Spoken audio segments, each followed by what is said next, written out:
সিলেটের প্রাণস্বরূপ সুরমা নদীর নাব্যতা দিন দিন কমে যাওয়ায় বর্ষা মৌসুমে তীব্র জলাবদ্ধতার শিকার হচ্ছেন নগরীর হাজার হাজার মানুষ। ড্রেনেজ ব্যবস্থা অপ্রতুল থাকায় স্বাভাবিক বৃষ্টিপাতেই শহরের বিভিন্ন এলাকা পানির নিচে চলে যাচ্ছে। শহরের কোতোয়ালি, সুবিদ বাজার, উপশহর সহ নিচু এলাকাগুলোতে ঘরবাড়িতে পানি ঢুকে যায়। এতে জনজীবন বিপর্যস্ত হয়ে পড়ে, ব্যবসা বাণিজ্যও দেখা দেয় স্থবিরতা। শয়ে শয়ে মেডিকেল ক্লিনিক যার আবর্জনায় সুরমা নদী কালার রং টং যা আছে পানির কালার টালার সব নষ্ট হইয়া যায়। আর এই যে চরটা দেখরা আগের ওই যে বিল্ডিং উল্ডিং যে তৈয়ার করে যা এখানে সর্দি উঠেও ময়লা আবর্জনা যা আছে সিডির ব্যবস্থা আছে নেওয়া গাড়ি নিয়ে ফেলাইতো ইনো না ফেলাই এতটা গাঙ্গ ডাইরেক্ট আইনে গাঙ্গ ফেলাই দিয়ে ডাইরেক্ট আইনে ডিনো ফেলাই দিয়ে ময়লা ফেলাইলে তো হাজার সিদ্ধি করলেও আমরা মানে দূষিত থাকবো।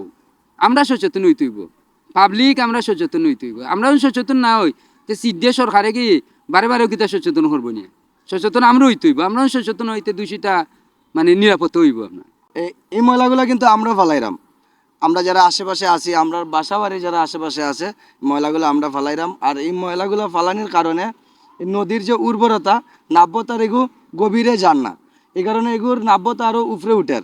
আর উফরে উঠার কারণে বর্ষাকালে টিকো নদী বড়ে, আরও বড়ার কারণে যেহেতু পানি আরও নিচে যেতে পারে না, ও কারণে বন্যার একটা সৃষ্টি হয়।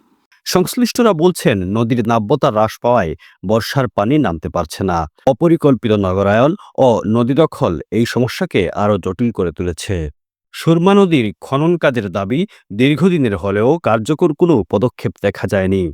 সংশ্লিষ্টরা বলছেন, দ্রুত খনন কাজ শুরু না করলে ভবিষ্যতে পরিস্থিতি আরও ভয়াবহ হতে পারে।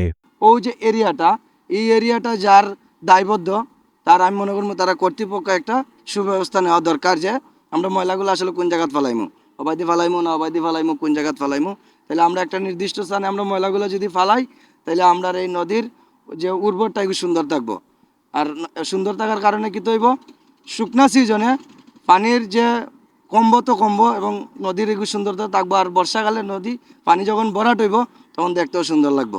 এই যে কিছু মানুষে যে রাস্তায় ঘাটে বা ছড়ায় নালায় ওরা পালাই দিয়ে ময়লা, এর একটু শাস্তি দেওয়ার দরকার প্রয়োজন।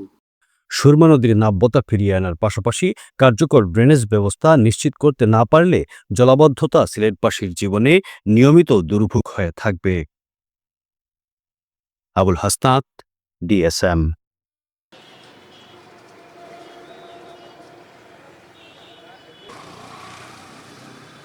তারাও রান তো তারা